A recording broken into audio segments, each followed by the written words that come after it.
capítulo 5 de Mateo, vamos a leer del verso 43 al 48.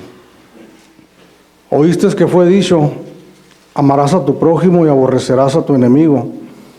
Pero yo os digo, amad a vuestros enemigos, bendecid a los que os maldicen, haced bien a los que os aborrecen y orad por los que os ultrajan y os persiguen, para que seáis hijos de vuestro Padre que está en los cielos, que hace salir su sol sobre malos y buenos, que hace llover sobre justos e injustos. Porque si amáis a los que os aman, ¿qué recompensa tendréis? ¿No hacen también lo mismo los publicanos? Y si saludáis a vuestros hermanos solamente, ¿qué hacéis de más? ¿No hacen también así los gentiles? Sed pues vosotros perfectos, como vuestro Padre que está en los cielos es perfecto. La enseñanza, decíamos la semana pasada, una enseñanza práctica, una enseñanza de ética cristiana, que responde, lo hemos dicho varias veces, a la pregunta de cómo nosotros debemos vivir nuestra vida cristiana. Pero específicamente, lo que hemos estado mirando en este punto, del versículo 21 hasta el verso 48 que acabamos de leer, estamos mirando cómo el Señor Jesucristo enseña a sus discípulos cómo hemos nosotros de vivir la vida cristiana respecto a las demás personas. Cómo hemos nosotros de hacer frente a las circunstancias o las situaciones que la vida nos presenta en relación con las demás personas.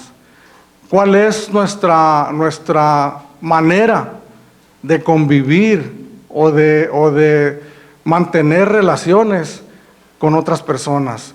No nos está hablando el Señor Jesucristo de cómo debemos reaccionar en determinados momentos de la vida o cómo debemos de reaccionar en ciertas etapas de nuestra vida, sino que nos está hablando de cómo nosotros debemos de vivir y de reaccionar todos los días de nuestra vida. Porque vivimos rodeados, hermanos, de personas en nuestra familia, en nuestro vecindario, en nuestra escuela, en nuestro trabajo, en la calle, a donde quiera que nosotros vamos, vivimos nosotros rodeados de personas. De manera que esta enseñanza es una enseñanza práctica para cada uno de nosotros. Entonces, esa pregunta más específica pudiéramos nosotros hacer en esta mañana: ¿cómo hemos nosotros de vivir la vida cristiana en relación con todas las demás personas que nos rodean? Podemos decir que es una explicación del Señor a sus mismas palabras que en otras ocasiones Él decía, cuando dice en varias ocasiones: si alguno quiere venir en pos de mí, niéguese a sí mismo, tome su cruz cada día y sígame. Desde el versículo 21 comenzamos a leer que el Señor Jesús va preparando a sus discípulos para llegar a este punto, clímax, hermanos, a la cima tremenda y maravillosa de las palabras, de la enseñanza, de la doctrina de nuestro Señor Jesucristo, de la doctrina cristiana. Podemos decir, hermanos, que el Señor Jesús lleva a sus discípulos hasta lo más alto, al pináculo, a la cima de la enseñanza cristiana en cuanto a la práctica nuestra responsabilidad como hijos de Dios, como cristianos.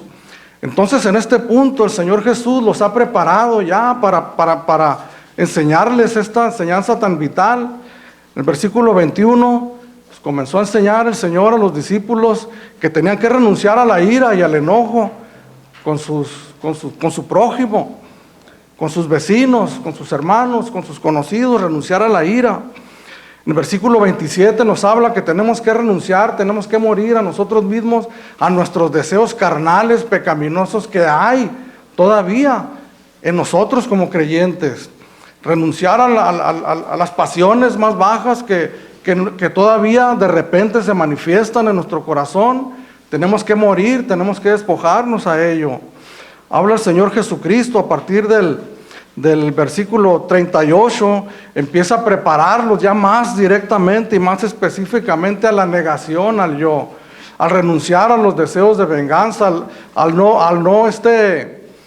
no ser afectados por lo que la gente piense o diga de nosotros. Entonces los tiene ahí preparados, por decir así, hermanos, como a manera de ilustración para enterrar en lo más profundo de sus corazones la daga de la palabra de Dios a sus discípulos.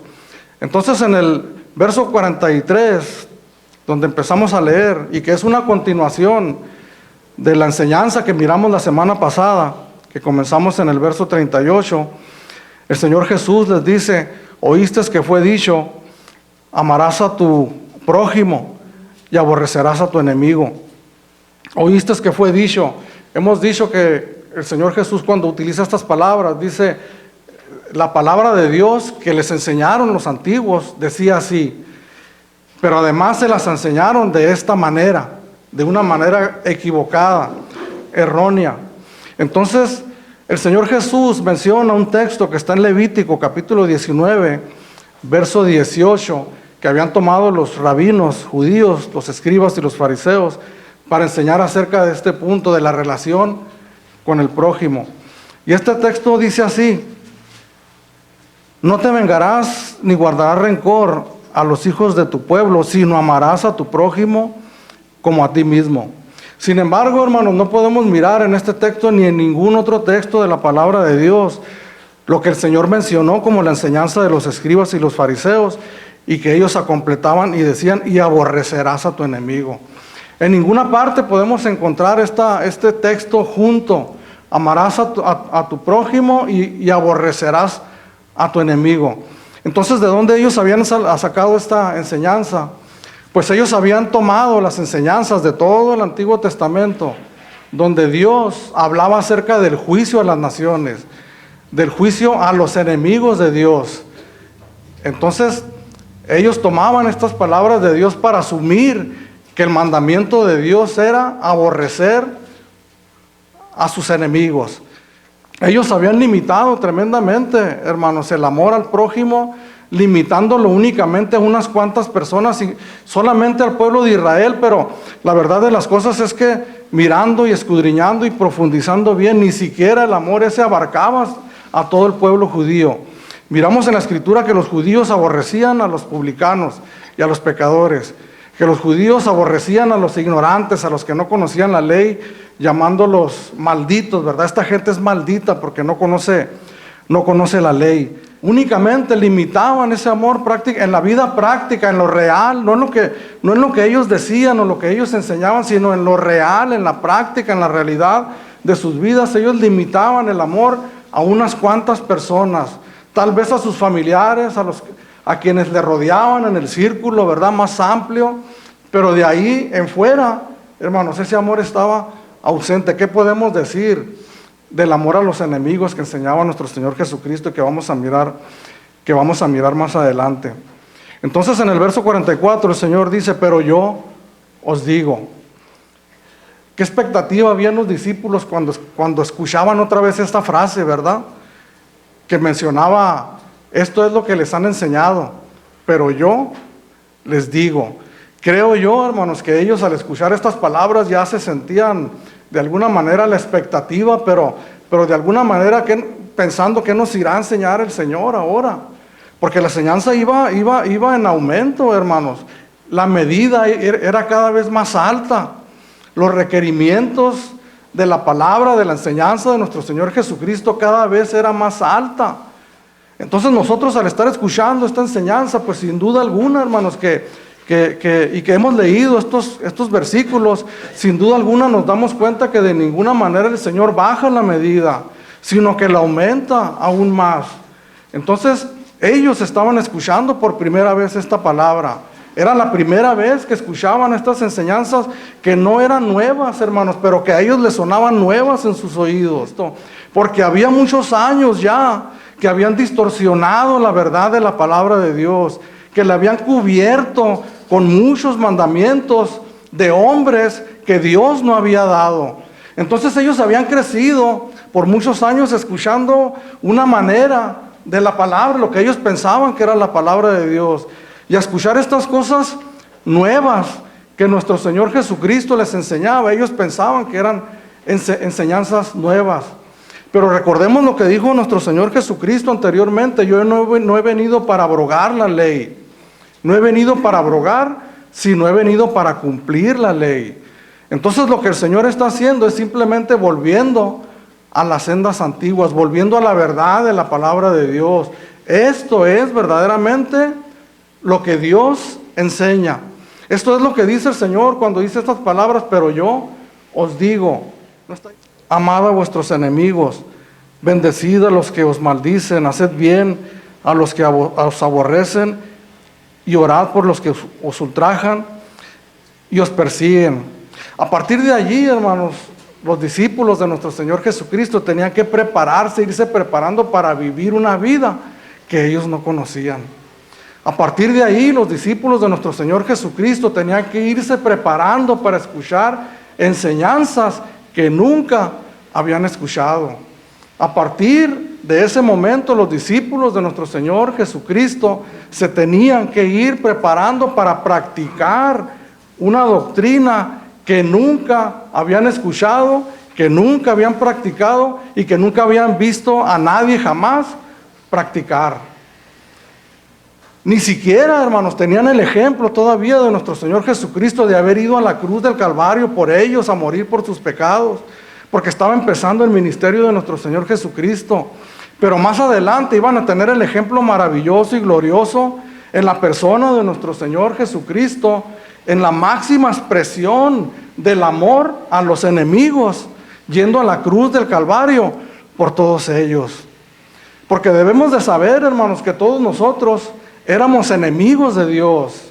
Estábamos enemistados con Dios por causa de nuestro pecado, por causa de nuestra maldad. Nosotros mismos habíamos dado la espalda a Dios y a sus mandamientos. Habíamos dado la vuelta, la media vuelta, y le habíamos dicho al Señor: no quiero seguir tus mandamientos, no quiero seguir tu palabra, no quiero nada contigo. Y tal vez en esta mañana puedas decir: yo nunca dije esas palabras, nunca salieron de mis labios o de mi boca. Pero no es necesario que salgan esas palabras de nuestra boca. Simple y sencillamente nuestras acciones y nuestras actitudes hablan mejor que cualquier palabra que nosotros podamos decir. A partir de ahí, hermanos, los discípulos tenían que prepararse para practicar un amor sin límites, un amor que no hace acepción de personas, un amor incondicional. Y yo puedo decirlo con estas palabras, hermanos: este es el amor verdadero, el amor de Dios, que no hace distinción de personas, que no escoge a las personas a quién va a amar o en quién va a derramar su benevolencia hacia aquella persona. El amor de Dios que nos enseña el Señor Jesucristo aquí en su palabra, hermanos, no habla únicamente de lo que hasta aquí nos había enseñado el Señor Jesucristo, de no odiar, de no vengarnos, de renunciar a los deseos de venganza. No es ni siquiera hacer el bien al prójimo, hermanos. En 1 Corintios capítulo 13 dice: si yo repartiese mis bienes, si ofreciese mi cuerpo para ser quemado y no tengo amor, nada soy. Quiere decir que nosotros podemos, hermanos, podemos repartir nuestro dinero, podemos hacer cosas buenas, mas sin embargo no tener un amor genuino y verdadero por el prójimo. Entonces el amor de Dios, hermanos, es ir mucho más allá. Con toda certeza yo pudiera decir en esta mañana que ninguno de nosotros que está bajo este techo en esta mañana hemos alcanzado el clímax, la cúspide del amor de Dios. Ninguno de nosotros hemos alcanzado la meta de lo que Dios nos pide. Sin embargo, estamos en el camino. Dios nos pide a cada uno mucho más, mucho más. Lo que estos hombres conocían hasta este momento, hermanos, era muy limitado. Lo que los escribas y los fariseos les habían enseñado hasta ese momento era tremendamente limitado. Pero lo que el Señor Jesucristo quería enseñarles era el ilimitado amor de Dios, el gran y profundo amor de Dios. El Señor Jesús, hermanos, está hablando aquí de un tipo de amor tremendo. La palabra de Dios nos manda que nos amemos unos a otros, ¿verdad? Amaos los unos a los otros, dijo el Señor, como yo os he amado. Un mandamiento nuevo os doy, dice, que os améis los unos a los otros como yo los he amado. Y en esto conocerán que son mis discípulos, en que se amen los unos a los otros. Y en la primera carta del mismo apóstol Juan dice, amados los unos a los otros, porque el amor es de Dios. Ese es un tipo de amor que Dios nos manda, hermanos, que no es una opción, que es algo mandativo. Pero, ¿verdad que se nos dificulta amarnos los unos a los otros, hermanos? Seamos honestos. ¿Cuántas veces, me imagino yo, los pastores, un servidor, de cuando en cuando tenemos que abrir la Biblia, la palabra de Dios, y hablar del amor en la congregación porque percibimos o porque miramos que de repente batallamos con las relaciones entre nosotros mismos, ¿verdad? Entonces es una lucha, es una batalla, y decimos, es que es difícil, ¿verdad?, amar a mi hermano porque pues es muy especial, es de esta manera o es así, mas sin embargo es nuestro hermano, es nuestro hermano. Y también la palabra de Dios nos manda que nosotros amemos a las almas, ¿verdad?, que se están perdiendo, las que están afuera de la congregación, quienes no son hermanos, quienes no son cristianos, pero que tal vez no son indiferentes a nosotros, ni para bien ni para mal, pero simplemente la palabra de Dios nos pide que nosotros amemos a las almas perdidas y por amor a ellos nosotros vayamos y les compartamos el evangelio. Y tal vez hay algunas personas que producen compasión en nosotros por la condición o por la situación en la que ellos están viviendo. Nuestra familia por la que nosotros clamamos, hermanos, que espero que clamemos y oremos y le pidamos al Señor por la salvación de las almas de nuestras familias. Un amor que nos pide Dios grande y maravilloso por nuestros hermanos y por los perdidos. Pero por el enemigo, hermano, a nosotros esta palabra nos suena familiar porque la hemos escuchado muchas veces, pero imaginemos en los oídos de estas personas que les habían dicho, que les habían inculcado y que les habían dicho, ¿sabes qué? Ama a tu hermano, a tu prójimo, a tu vecino judío, ámalo. Pero ¿sabes qué? Al gentil, al publicano, aquel que no es de nuestro pueblo, aborrécelo. De hecho, habían unas escrituras de rabinos judíos que enseñaban de una manera radical el odio a los gentiles, a los enemigos, y unos escritos decían que Dios había creado a los gentiles para alimentar el fuego del infierno con ellos. Entonces era una enseñanza que ellos recibían. Imaginemos los oídos de estos discípulos al escuchar por primera vez estas palabras: amad a vuestros enemigos. ¿Cómo podemos nosotros entender, comprender la manera que ellos recibieron esta palabra? Pues la mejor manera, hermanos, de comprenderla o de entenderla es nosotros mismos pensar en algunas personas que se han convertido en nuestros enemigos, ¿verdad? Por alguna razón, que no nos quieren bien, que nos hacen la vida imposible, que tenemos una relación no muy buena con ellos y honestamente que al mirarlos sentimos, lejos de sentir un sentimiento de amor, sentimos algo contrario.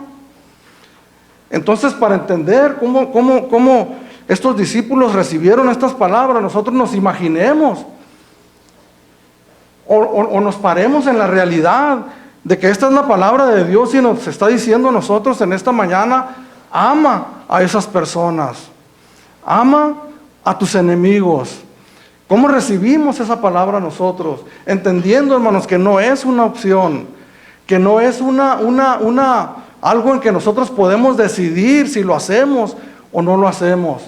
Es algo que nosotros no podemos poner obstáculos por delante y decir, es que la situación está muy difícil, ¿verdad? El daño ha sido mucho y a estas alturas para mí me es imposible poder amar a esta persona.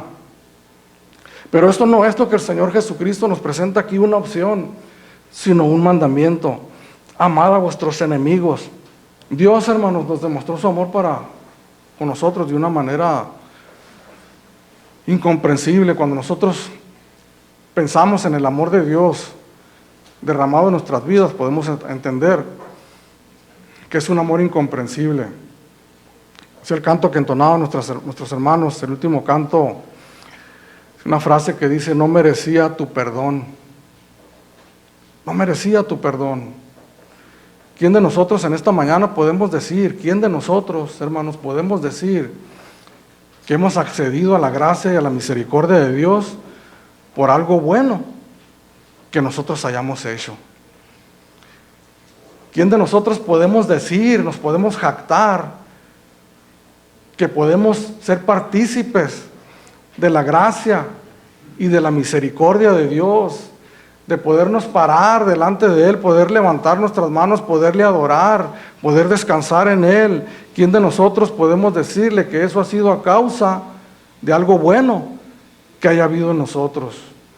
Éramos pecadores, hermanos, y nosotros lo que merecíamos, la palabra de Dios dice que lo que nosotros merecíamos era la condenación eterna, que nosotros lo que merecíamos era vivir separados por toda una eternidad de la presencia de Dios, que éramos hijos de ira, lo mismo que los demás, que la ira de Dios, hermanos, descansaba sobre nuestras vidas, pendiente como una espada, hermanos, pendiente sobre nuestras cabezas cada día de nuestras vidas, que nosotros vivíamos en nuestros propios caminos, en nuestros pecados y en nuestros delitos. No nos dábamos cuenta, pensábamos que vivíamos bien, pensábamos que estábamos haciendo uso de nuestros derechos, de nuestra libertad de poder decidir qué hacer, pero la verdad de las cosas es que la ira de Dios descansaba sobre nuestras vidas. Esa es la realidad. Mas sin embargo, hermanos, Dios en su infinito y en su gran amor, Dios envió a su Hijo Jesucristo.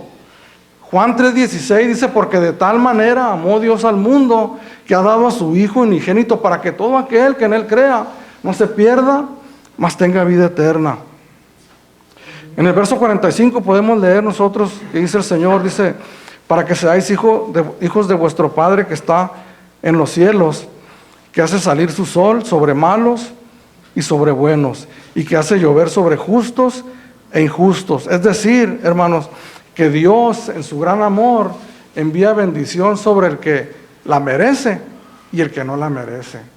Dios envía bendición sobre aquel que le ha prometido bendición por haber rendido su vida a Él, por haber sido hechos hijos de Dios.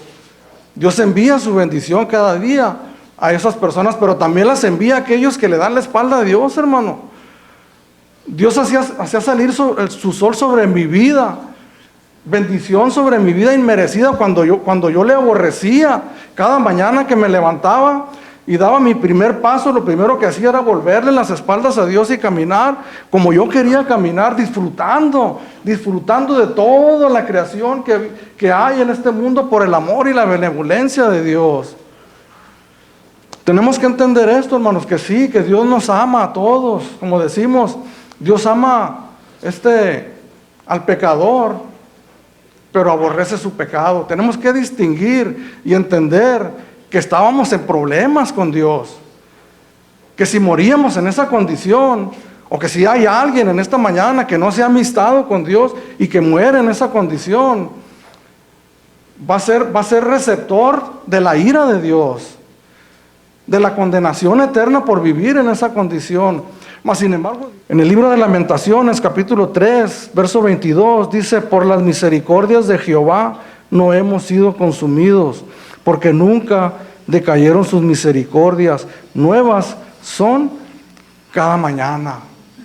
En segunda de Pedro, capítulo 3, versículo 9, dice que el Señor no retarda su promesa como algunos la tienen por tardanza, sino que es paciente, porque no quiere que nadie se pierda, sino que todos procedan al arrepentimiento. Dios está irado, hermanos, con el pecador, está irado, mas sin embargo, pintamos la división de la comprensión de eso, mirando que en su gran amor, Él tiene paciencia para con nosotros, que cada mañana que amanece es una gran oportunidad para rendirnos al Señor.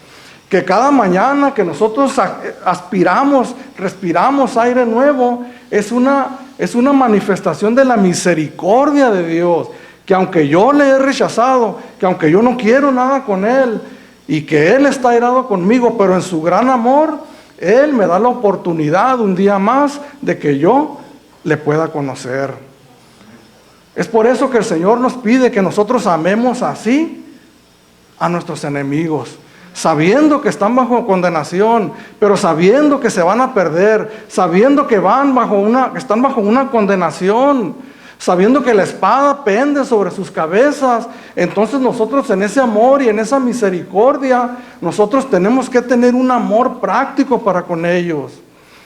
¿Cuál es la intención, hermanos, de amar a nuestros enemigos? ¿Acaso será únicamente nada más algo para nosotros podernos jactar que somos buenas personas y que tenemos buena relación con los demás? ¿Cuál fue la motivación de Jesús, hermanos, al venir a este mundo, sabiendo que era un mundo lleno de pecadores, que no había justo ni aún uno, que no había quien hiciera lo bueno, que no había ni siquiera uno, que todos se habían desviado conforme a los propios deseos engañosos de su corazón? ¿Cuál fue la motivación de Jesús al venir a este mundo? Si no es salvarlas de la condenación eterna. Esa es la motivación, hermanos, de nosotros al manifestar el amor a nuestros enemigos. Pero yo os digo, amad a vuestros enemigos. Dice, bendecid a los que os maldicen. El amor, hermanos, es una cuestión práctica, en donde debe de haber en nosotros un genuino interés verdadero, un verdadero deseo de que a mi enemigo le vaya bien. Que por mis labios salgan palabras de bendición para aquellos que me desean el mal. ¿Y qué es lo mejor que nosotros podemos desear, hermanos, para nuestros enemigos? ¿Cuál es el mayor bien que yo puedo desear para aquel que es mi enemigo?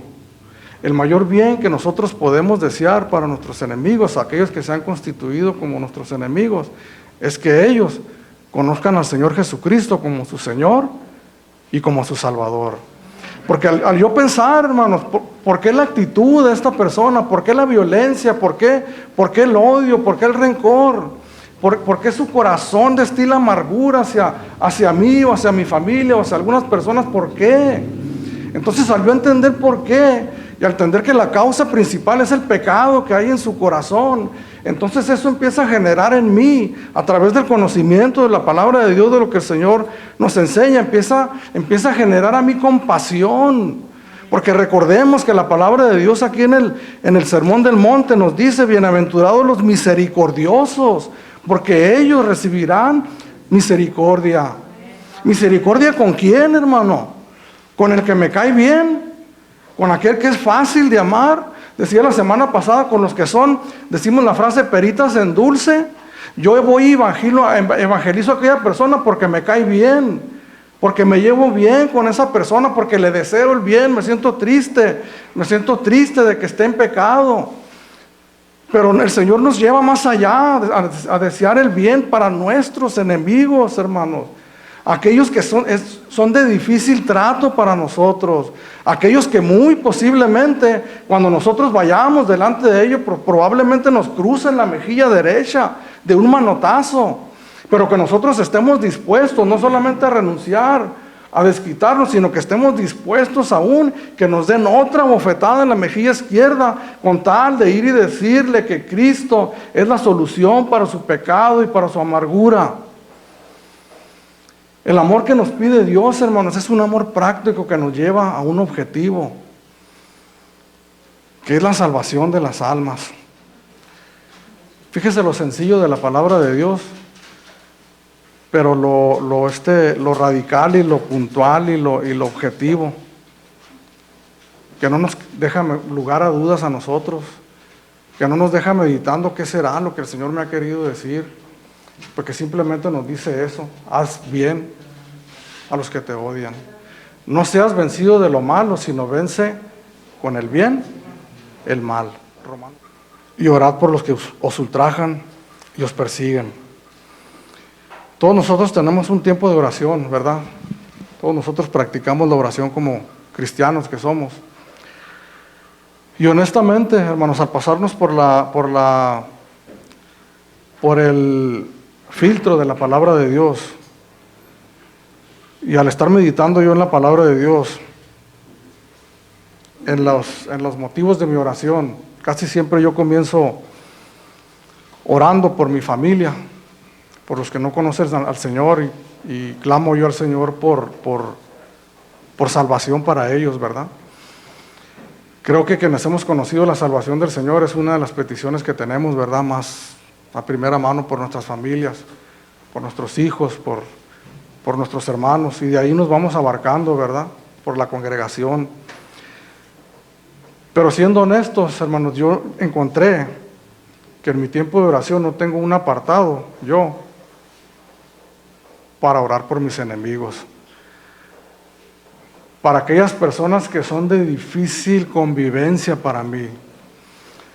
Para aquellas personas que por alguna razón, que no son muchas, para aquellas personas que por alguna razón me hacen la vida difícil, entonces que yo haga una lista mental o escrita y yo tenga un tiempo de oración para clamar, para gemir, como gimo por mis hijos y por mis seres queridos, también por ellos.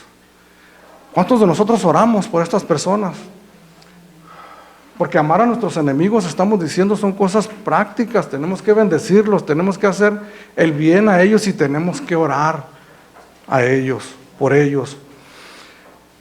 Hace algún tiempo encontré un escrito, se los voy a leer, de un escritor que se llama C.S. Lewis, que habló acerca de la oración. Y él escribió estas palabras: orar por alguien es decir un te amo escondido. Es amar sin ser visto, sin audiencias ni aplausos. Orar es fortalecer el otro, abrazarlo invisiblemente. Yo cuando leí este texto se lo mandé a un ser querido mío, ¿verdad? Para decir, una manera de decirle, sabes que te amo y estoy orando por ti. Eso es lógico, ¿verdad? Todos lo hacemos. Pero entender que orar es amar también, es pedirle a Dios por el bienestar de esa persona. En el verso 46 al 47, fíjese lo que dice el Señor. Porque si amáis a los que os aman, ¿qué recompensa tendréis? ¿No hacen también lo mismo los publicanos? Dice, ¿qué recompensa tendréis si aman a los que los aman? ¿No hacen también lo mismo los publicanos? ¿No hacen los mismos los que son lo peor de lo peor? La escoria de la sociedad, aquellos a quienes desprecian todo, ¿no hacen ellos lo mismo que aman a los que los aman? Verso 47, y si saludáis a vuestros hermanos solamente, ¿qué hacéis de más? ¿No hacen también así los gentiles, los que no conocen a Dios? Los que no han escuchado el Evangelio, los que no tienen el conocimiento de Dios, los que nunca han puesto un pie en la iglesia, los que no conocen la palabra de Dios, ¿no hacen así lo mismo? Entonces nos encontramos que el amor que nosotros estamos practicando no se diferencia en lo más mínimo del amor que practica el resto del mundo, porque el Señor dice, ¿qué hacéis de más? Entonces yo pregunto en esta mañana, ¿qué estamos nosotros haciendo de más? ¿Estamos orando por nuestros enemigos con un gemir, con un clamor, hermano? ¿Con un dolor genuino, sincero? Tal vez al principio no lo sientas. Tal vez al principio ni siquiera tengamos el deseo, pero sabiendo que es el mandamiento de Dios, que es la voluntad de Dios y que nosotros hemos sido llamados a obedecer esa voluntad. Entonces nosotros decimos, Señor, voy a obedecer tu palabra. Te confieso que me es difícil, te confieso que ha sido tanto el daño que ha sucedido que me es difícil, pero quiero agradarte, quiero hacer tu voluntad y voy a tomar la decisión conscientemente de obedecer a tu palabra. El amar a nuestros enemigos no necesariamente tiene que venir ligado a unos buenos sentimientos hacia ellos. Mas sin embargo, yo te garantizo que después de algún tiempo de estar practicando la obediencia a Dios en el amor a nuestros enemigos, los buenos sentimientos van a acompañar también a esa obediencia. Porque la palabra de Dios dice que los mandamientos de Dios para nosotros no son gravosos, no son difíciles de llevar.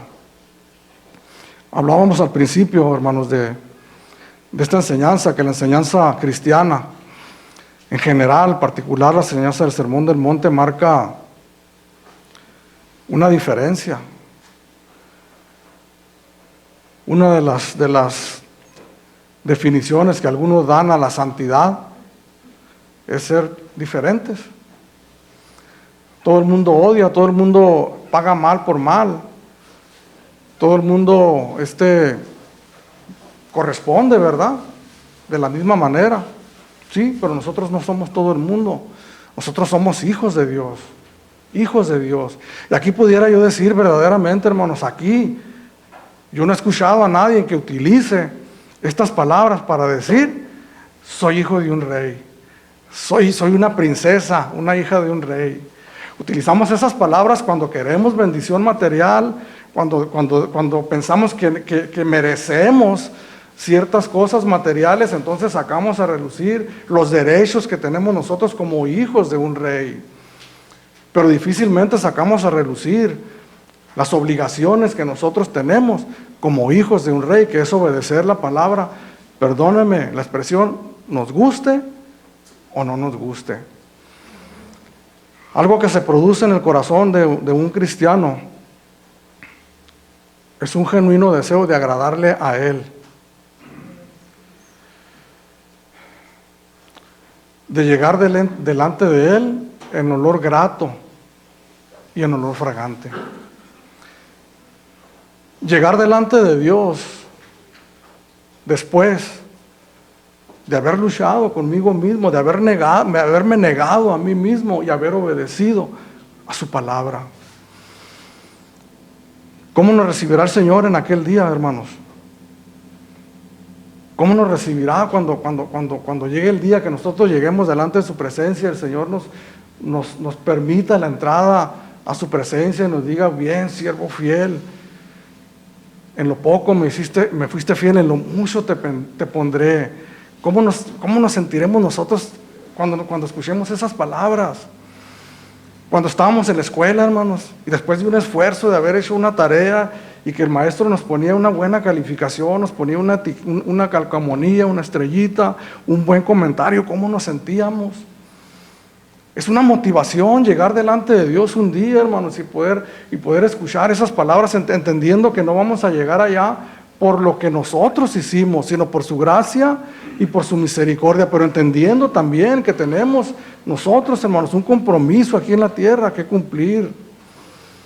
Y que aquí, mientras estamos aquí en la tierra, hermanos, en la noche cuando yo me voy a postrar a orar, en la mañana cuando yo me levanto a postrar a orar, yo quiero llegar delante de Dios y quiero serle grato, quiero serle agradable, hermanos. Yo sé, como sabemos muchos de los que estamos aquí, que las primeras palabras que salen por nuestros labios al postrarnos, al empezar a orar al Señor, es decirle: Señor, perdóname porque soy pecador, porque te he fallado.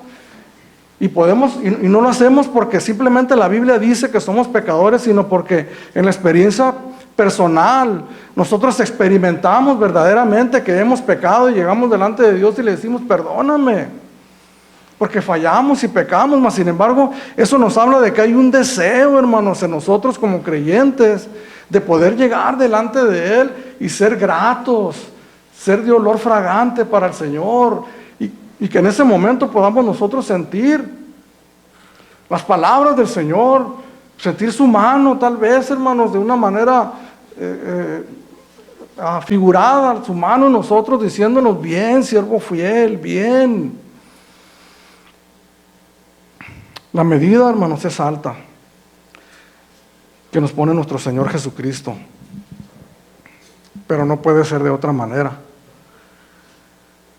porque tenemos un Dios alto, el alto y sublime, que habita en la eternidad. El punto principal es: ¿qué hacemos con esta palabra, hermano?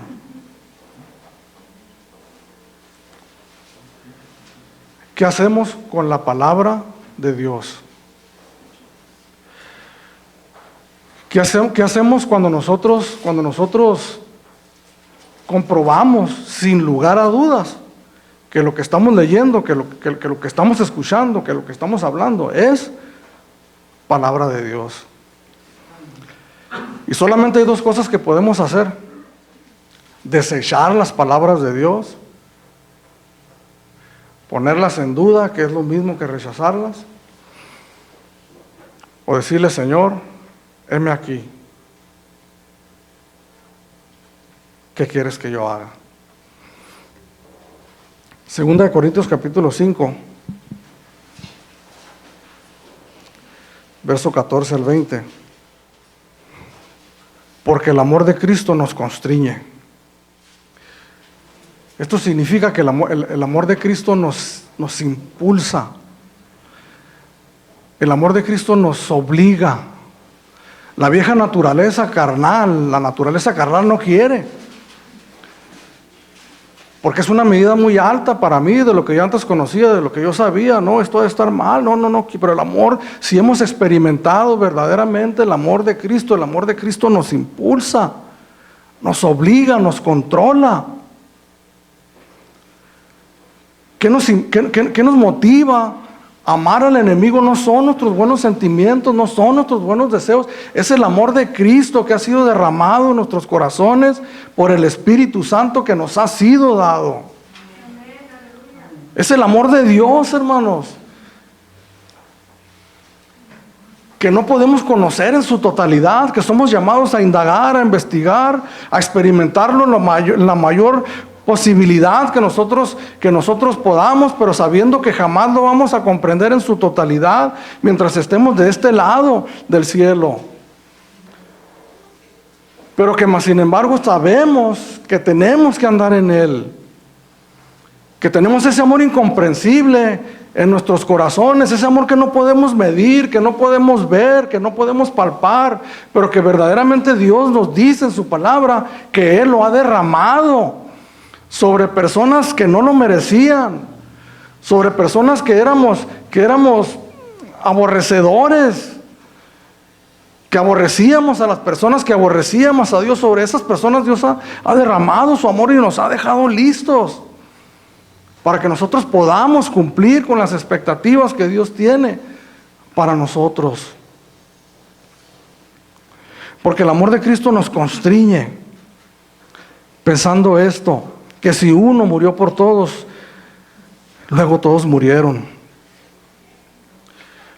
Este es el fin de todo creyente, hermano. Todos aquellos que reciben al Señor en su corazón, déjenme decirle, el primer resultado es que todos murieron.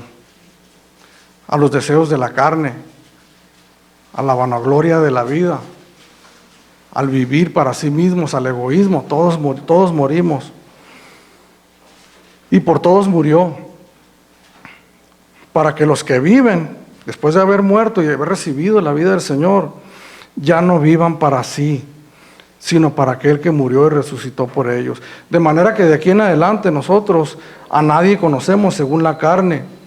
Y si a Cristo conocemos según la carne, ya no le conocemos así. De manera que nosotros de aquí en adelante ya no conocemos a nadie según la carne. Ya no miramos a nadie según los rudimentos de este mundo, según los conceptos de este mundo. Este sí merece que le ame, aquel no. Aquel hombre no merece ni que le dé una tortilla. Ya no los miramos así, dice el Señor. Algo ha pasado en nuestras vidas. En la vida del creyente algo sucede, que ya no miras a las personas como antes las mirabas. Algo está sucediendo en nuestros corazones. Aún si a Cristo conocimos según la carne, ya no le conocemos así. De modo que si alguno está en Cristo, nueva criatura es, las cosas viejas pasaron, he aquí, todas son hechas nuevas. ¿De dónde viene esto, hermano? Verso 18, todo esto proviene de Dios, quien nos reconcilió consigo mismo por Cristo y nos dio el ministerio de la reconciliación. Que Dios estaba en Cristo reconciliando consigo al mundo, no tomándole en cuenta a los hombres sus pecados. Fíjense, nosotros ofendimos a Dios, le dimos la espalda, nosotros fuimos los ofensores, fuimos quienes cortamos la relación con Dios a causa de nuestros pecados. Mas sin embargo, Él fue el que tomó la iniciativa y envió a Jesucristo al mundo, dice, no tomándonos en cuenta a ninguno de nosotros nuestros pecados. y a esos hombres y mujeres inmerecedores, que nuestro destino era otro, el Señor nos dio a nosotros la palabra de la reconciliación, el Evangelio de nuestro Señor Jesucristo. Así que somos embajadores en nombre de Cristo, como si Dios rogase por medio de nosotros. Os rogamos en nombre de Cristo, reconciliaos con Dios. ¿Cuál es nuestro ministerio en este mundo, hermanos? Es ir y decirles a los pecadores: hey, reconciliaos con Dios, reconcíliense con Dios. Le han fallado, se han ido en pos de sus propios caminos, han pecado delante de Él, están destinados a la condenación perpetua. Hey, reconciliaos con Dios. Pero ¿cómo voy a llegar con aquellas personas si no les amo? Si no hay en mi corazón una genuina preocupación por ellos. Si no he experimentado verdaderamente la redención, la renovación de mi mente y de mi alma, que ha cambiado mi manera de mirar a las personas, aún a nuestros propios enemigos, y mirarlos como personas dignas de misericordia, como Dios las mira y nos miró a nosotros también, como personas dignas de compasión y de misericordia, que llegó al punto de enviar a su propio Hijo a morir en la cruz por cada uno de nosotros. Eso es lo que somos nosotros, embajadores en nombre de Cristo. Pero ¿cómo voy a llegar delante de mi enemigo y decirle: hey, reconcíliate con Dios, si no le amo? Y al hablar que no le amo, que no se lo he demostrado con hechos, con actitudes visibles, tangibles, que Él los puede notar. Por último, este versículo 48, hermanos: sed pues vosotros perfectos, como vuestro Padre que está en los cielos es perfecto. Esta palabra perfectos es una palabra griega, teleios, que significa completo, ¿verdad? Maduro. Mas sin embargo, hermanos, aquí no podemos hablar de una madurez únicamente, de una madurez espiritual, o de una madurez en donde hemos alcanzado cierta estatura como creyentes, porque el parámetro que pone es nada más y nada menos que Dios mismo. Sed pues perfectos, así como vuestro Padre que está en los cielos es perfecto. Esta palabra nos arrebata toda jactancia. Esta palabra le arrebataba toda jactancia a escribas y fariseos que pensaban ellos que por sus buenas obras alcanzaban la presencia de Dios. Esto, hermano, nos derriba al suelo.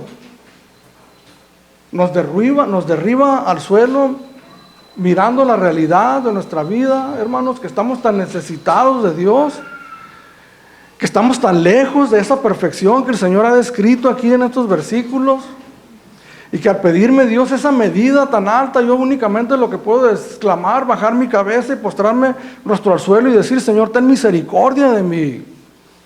Es regresarme hasta el versículo 3 del capítulo 5, donde dice el Señor: bienaventurados los pobres en espíritus, porque de ellos es el reino de Dios.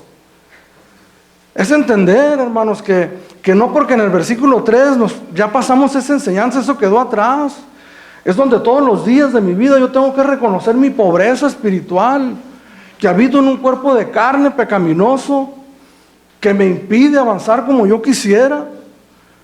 Reconocer que verdaderamente la nueva naturaleza que hay en nosotros, hermanos, clama y gime dentro de nosotros: quiero ser perfecto, quiero alcanzar esa perfección. Que cuando miro mi trato diario con mi esposa, y que fallo muchas veces, volteo hacia el cielo y digo: Señor, quiero ser perfecto. Que cuando miro mi diario vivir con las personas que me rodean y fallo continuamente: Señor, quiero ser perfecto. Porque es alta la medida de Dios, hermano. Porque eso no permite conformarnos. Eso no permite a nosotros de ninguna manera sentarnos un momento y respirar y decir: bueno, pues volteé para allá y aquella persona es pastor y mira, no, pues pues ahí nos vamos a pasito. No. Dios, hermanos, es santo. Porque escrito está: sean santos así como yo soy santo. No puede poner una medida más baja porque conoce nuestra naturaleza, nos vamos a perder. Entendiendo que no vamos a alcanzar una perfección así como nos la pide. No. Mas sin embargo no voy a dejar un solo día de luchar por acercarme a ella con pasión, sabiendo que es el deseo de Dios. Somos tan imperfectos, hermano, que Dios no nos quiere permitir que por un momento nosotros nos sentemos a descansar en una supuesta justicia propia que nosotros tengamos. Si nos agradamos cuando sabemos que vamos avanzando y es bueno reconocer, Señor, a pesar de mis fallas y de mis luchas y de mis tropiezos, he podido avanzar unos cuantos pasos. Gracias por tu misericordia que me has permitido. Pero también reconocer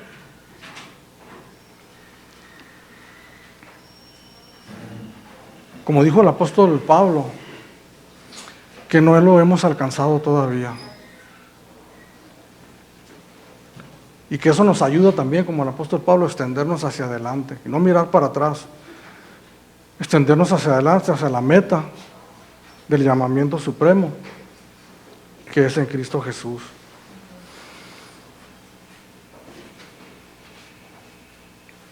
Estoy consciente, al igual que usted, hermanos, que o esto es una mentira, o las enseñanzas de nuestro Señor Jesucristo son irreales, o es la verdad. El pensamiento que nosotros tengamos de esto es lo que va a definir lo que nosotros vamos a hacer y hacer. Por último, al estudiar esta palabra, me doy cuenta que cuando el Señor dice sed, pues, vosotros perfectos, esta palabra sed, en el idioma original es una palabra que se puede pronunciar en tiempo futuro, que de hecho originalmente así se traduce: seréis perfectos. Entonces podemos entender, hermano, que es un mandamiento y que es una promesa. Que me he topado muchas veces con la pared, muchas veces, y que a veces se cansa uno, ¿verdad? No puedo alcanzar la medida, Señor.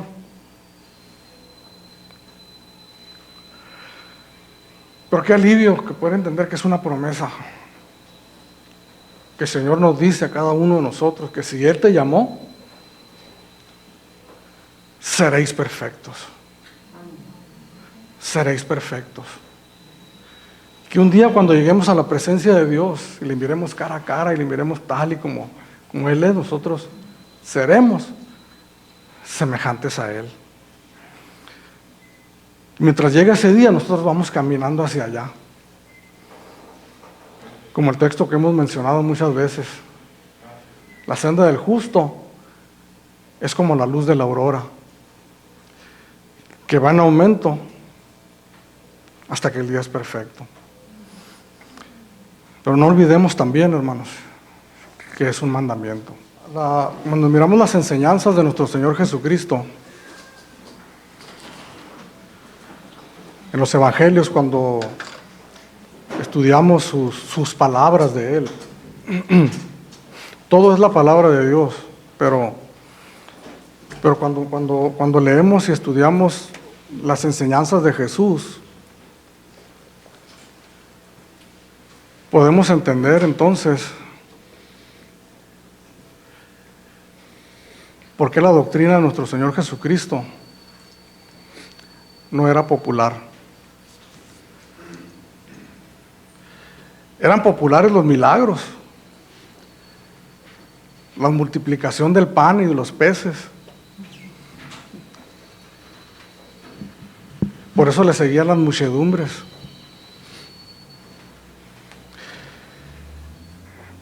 Pero cuando el Señor abría su boca para hablar,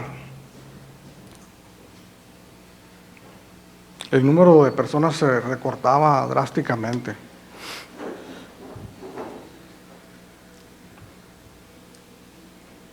Después de la multiplicación de los panes y de los peces, miles de personas seguían al Señor.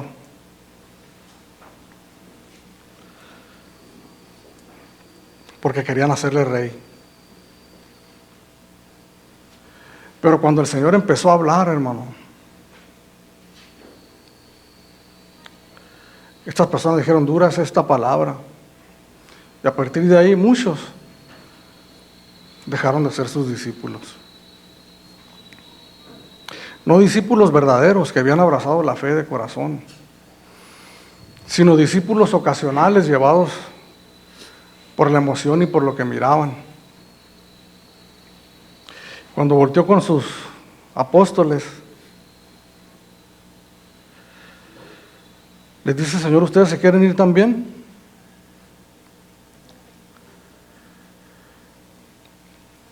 A veces el temor de los pastores es hablar cosas que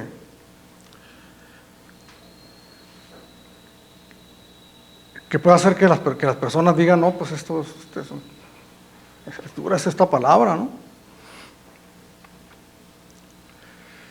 Entonces por eso entendemos a veces por qué más bien muchos tratan de buscar en otras fuentes o de aquí y de acá palabras que puedan agradar a las personas, de manera que no solamente se queden, sino que vengan más.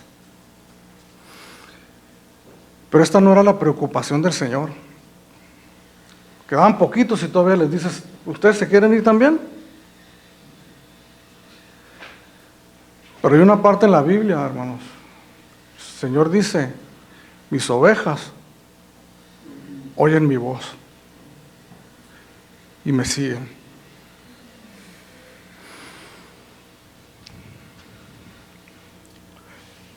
Y este varón contestó, ¿a quién iremos, Señor?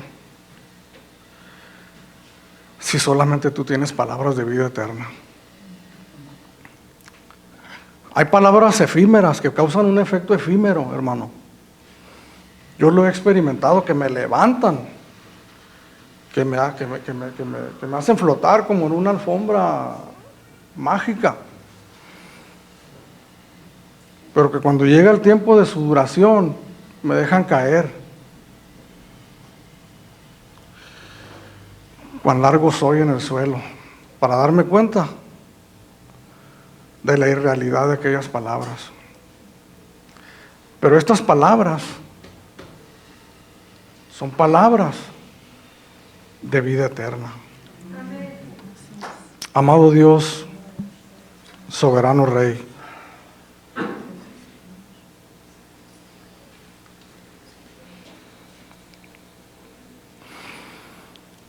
tú eres el alfa y el omega, Señor.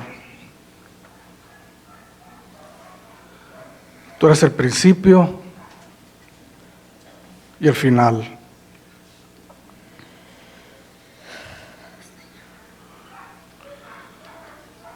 Tu nombre, Señor, sobre todo nombre es.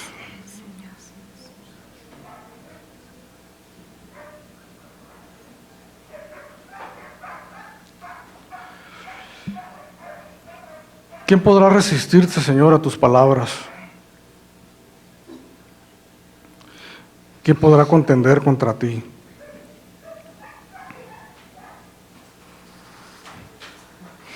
¿Quién podrá desafiarte y salirse con la tuya, con la suya? Oh Señor, si nos mostraras tu inmensa grandeza, Señor, que pudiéramos literalmente temblar, Señor, ante tu palabra. Porque es lo que dice tu palabra, Señor, que tú habitas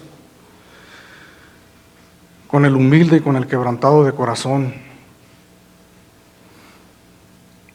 Y aquel que tiembla ante tu palabra. Oh Señor, vivifícanos. Vivifícanos, Padre, con tu palabra, Señor.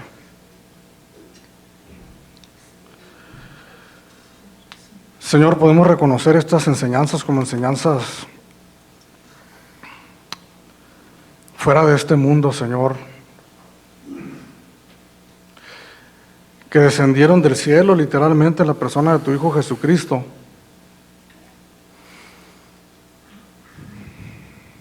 para darnos vida a nosotros, para instruirnos, para enseñarnos.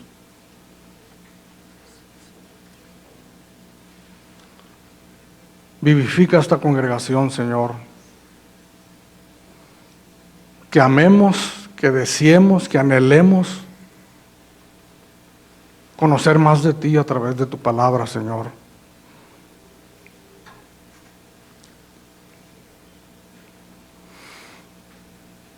Que pudiéramos mencionarlo así, de esta manera, Señor, este último versículo, pudiéramos de alguna manera decirlo así, que al haber leído esta terrorífica palabra, sed pues perfectos, como vuestro Padre que está en los cielos es perfecto, nosotros que hagamos de rodillas delante de ti, Señor, no renunciando a llegar a hacerlo, sino pidiendo misericordia y ayuda para poderlo lograr. Porque si tú nos los pides, Señor, indudablemente que podemos comenzar a caminar hacia allá. Y para que un día estemos delante de ti, de tu presencia, podamos nosotros cerrar entonces sí este libro y poder contemplar en toda su plenitud lo que tú nos enseñaste, Señor, en tu palabra. Poder experimentar la perfección plena, la ausencia del pecado en nuestras vidas, del odio, del rencor, de las enemistades. Ni en la memoria van a existir, en un recuerdo siquiera. Ayúdanos a ir caminando hacia allá, Señor, que necesitamos, Padre. Te necesitamos, Señor. Te adoramos, Señor, te adoramos, Padre. Tu palabra también nos lleva, Señor, a un espíritu de adoración, Señor, de reverencia hacia ti. Reconociendo que eres grande y majestuoso, Señor. Que eres el Dios de dioses, el Señor de señores, el Rey de reyes. Así es. El único digno de adoración y de alabanza. Sí, Señor. Oh Dios, oh Señor, exáltate, Padre. Amén. Exáltate, Señor, en nuestras vidas, Señor. Que verdaderamente podamos nosotros desaparecer, Señor. Menguar de tal manera, Señor, que tú tomes el control completamente de nuestras vidas. Llénanos con tu presencia, con tu espíritu, contrólanos, Señor. Te lo rogamos, Padre, en el precioso nombre de tu Hijo Jesucristo. Amén.